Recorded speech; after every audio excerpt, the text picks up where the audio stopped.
మోకాల నొప్పులకు ఎటువంటి సర్జరీ లేకుండా ఎపియాన్ పెయిన్ క్లినిక్ అందిస్తున్న అత్యాధునిక చికిత్స. నమస్తే, నేను విజయ్. ప్రపంచాన్ని వణికించినటువంటి మహమ్మారి కోవిడ్ ఇప్పుడు మళ్ళీ వార్నింగ్ బెల్స్ను మోగిస్తుందా? ఇప్పటికే సింగపూర్, హాంకాంగ్ దేశాల్లో కోవిడ్ మళ్ళీ విజృంభిస్తుందనేటువంటి వార్తలు చూస్తున్నాం.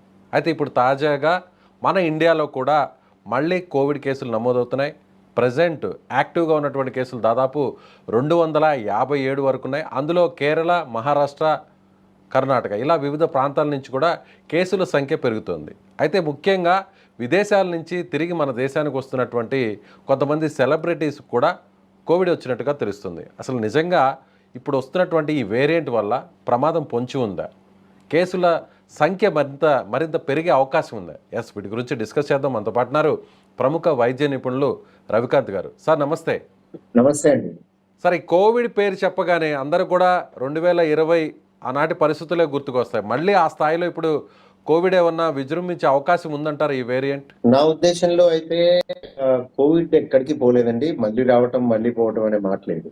నా ఉద్దేశమే కాదు, ఇది అందరూ ఏకీభవించాలి. ఎందుకంటే కోవిడ్ అనేది సహజీవనం చేసే జీవి. అది మొట్టమొదటిసారి పాండమిక్ అంటాము. పాండమిక్ అనేది మొట్టమొదటిసారి కొత్త వైరస్ వచ్చినప్పుడు సృష్టిస్తుంది. పాండమిక్ అంటే మన బాడీ ఏది అంటే ప్రపంచంలో ఉన్న ఏ జీవికి దానిని రుచి చేయలేదు కాబట్టి, అంటే అది దర్శించలేదు కాబట్టి, ఇమ్యూనిటీ లేకపోవడం వల్ల ప్రతి వ్యక్తిని, ప్రతి జీవిని ఎఫెక్ట్ చేస్తుంది. సో అప్పుడు పాండమిక్ వచ్చింది. ఒక్కసారి అది మనిషి జీవితంలోకి వచ్చాక అది ఎక్కడికి పోదు, అంటే సహజీవనం చేస్తూనే ఉంటుంది. ఇది కరెక్ట్ గా చెప్పాలంటే ఇంతకు ముందు మనం ఫ్లూ అనేవాళ్ళం, ఇన్ఫ్లుయెన్జా, ఫ్లూ. ఇన్ఫ్లుయెన్జా 1918 ఆ ప్రాంతంలో పాండమిక్ వచ్చింది. అంటే అది మొట్టమొదటిసారి మన మనిషి జీవితంలోకి ఎంటర్ అయింది. అప్పటి నుంచి ఇప్పటి వరకు మనం దాన్ని కామన్ కోల్డ్ అంటాం.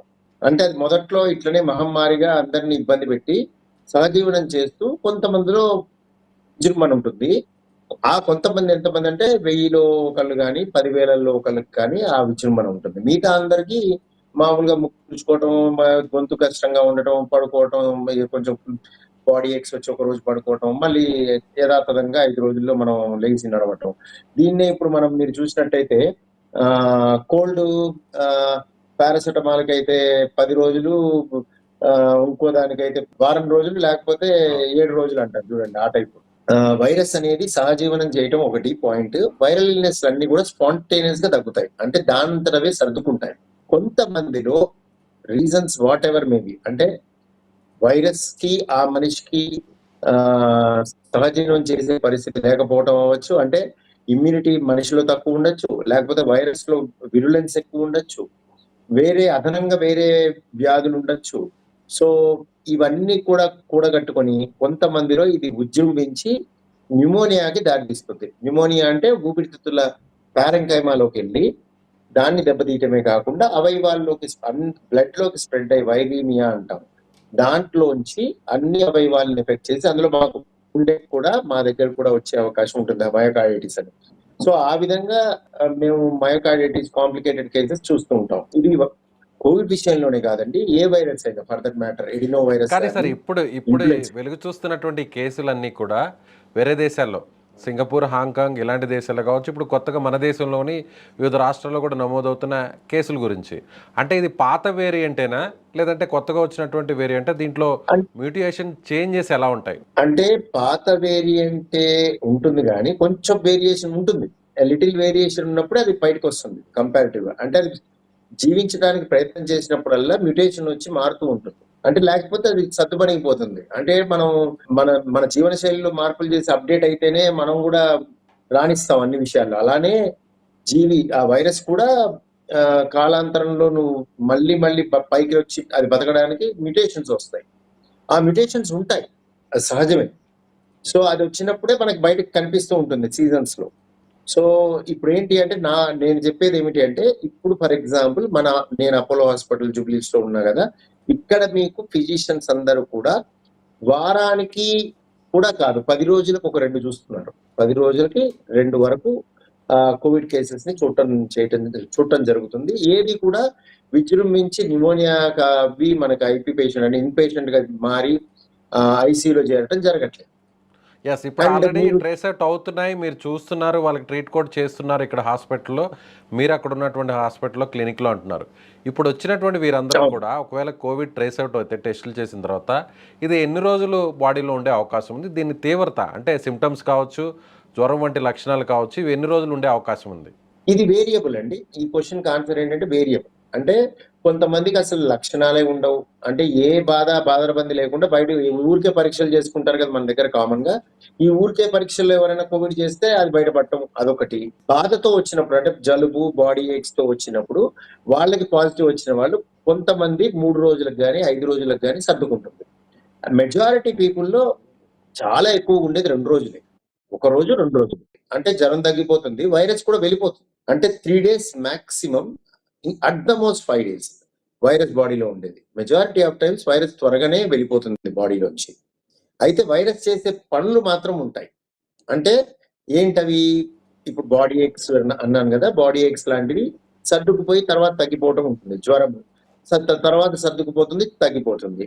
కొంతమందిలో మాత్రం అవి లోపలికెళ్ళి న్యూమోనియాగా మారుతుంది. అంటే ఊపిరితిత్తులని ఇన్ఫెక్ట్ చేయడం వల్ల ఊపిరితిత్తుల్లో నిమ్ము అంటాం. న్యూమోనియా అంటాం. అవును. ఈ న్యూమోనియా వచ్చి వీళ్ళల్లో ఎక్కువ రోజులు అది వైరస్ వెళ్ళిపోయాక కూడా దాని ప్రభావం వల్ల వీళ్ళల్లో ఎక్కువగా ఐసీయూలో ఉండే పరిస్థితి ఏర్పడవచ్చు. కానీ ఇప్పటికి అటువంటి పేషెంట్స్‌ని చూడటం జరగట్లేదు. ఇంకా అటువంటి పేషెంట్లు జరగట్లేదు. ఎందుకు అంటే మొదటి దశలో పాండమిక్ వచ్చినప్పుడు 100లో ఇద్దరికి ఈ విధమైన తీవ్రత మోర్టాలిటీ వచ్చేది. అంటే ప్రాణం మీదకొచ్చి ప్రాణాపాయ స్థితి వచ్చేది 100లో ఇద్దరికి జరిగింది.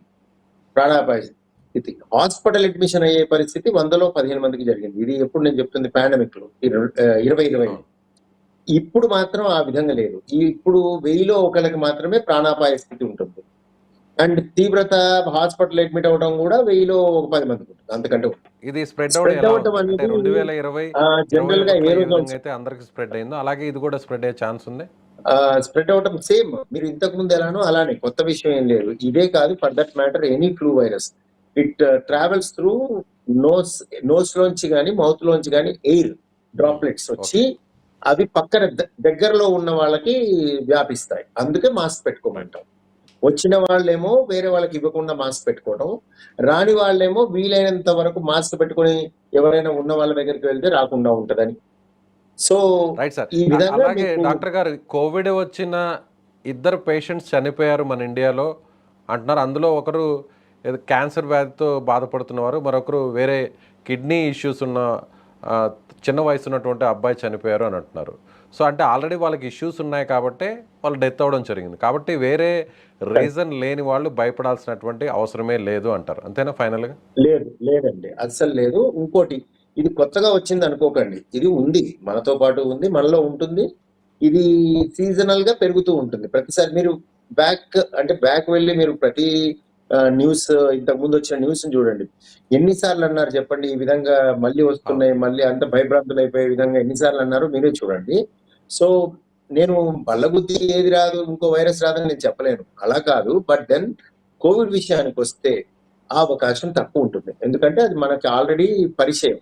వైరస్ మనకి పరిచయం కాబట్టి మన బాడీలో ఇమ్యూనిటీ ఉండి పారద్రోలే శక్తి ఉంటుంది. సో అందుకని దీని మీద అంత అంటే భయపడి కంగారు పడిపోయే అవసరం లేదు. సరైన సమయానికి డాక్టర్‌ని సంప్రదించినట్టయితే సరైన మందులు వాడి సపోర్టివ్ ట్రీట్మెంట్ తీసుకుంటే సరిపోతుంది. చాలా మందికి ట్రీట్మెంట్ కూడా అక్కర్లేదు. దానంతట అదే సర్దుకుంటుంది మెజారిటీ పీపుల్‌లో. మనం ఓన్లీ సింప్టమాటిక్ ట్రీట్మెంట్ అంటాం. లక్షణాలకు ఇవ్వాలి. దగ్గుకి, జలుబుకి, బాడీ ఏక్స్‌కి, జ్వరానికి ఆ విధమైన మందులు వాడుకుంటే చాలా వరకు సరిపోతుంది. బాగా ఎక్కువ ఉన్న వాళ్ళు మాత్రమే డాక్టర్ అటెన్షన్ అవసరం ఉంటుంది. Right sir.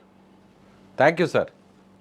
సో ఇది డాక్టర్ గారు చెప్తున్నట్టుగా దీని గురించి పెద్దగా భయపడాల్సినటువంటి అవసరం లేదు. కేవలం 3 రోజులు ఉంటుంది.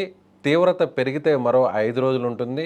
వేరే ఇష్యూస్ ఉన్నవారు నిజంగా దీని తీవ్రత పెరిగినప్పుడు న్యూమోనియా లాంటిది వచ్చినప్పుడు నేరుగా డాక్టర్ని సంప్రదించాలి అని ఆయన చెప్తున్నారు. అయితే ఎక్కడ కూడా ఎవరు పెద్దగా ఆలోచించాల్సినటువంటి అవసరం లేదు. కోవిడ్ అనేది మనిషితో సహజీవనం చేయడం అనేది ఒక పరిపాటిగా మారిపోయిందని అని అంటున్నారు. Thank you so much.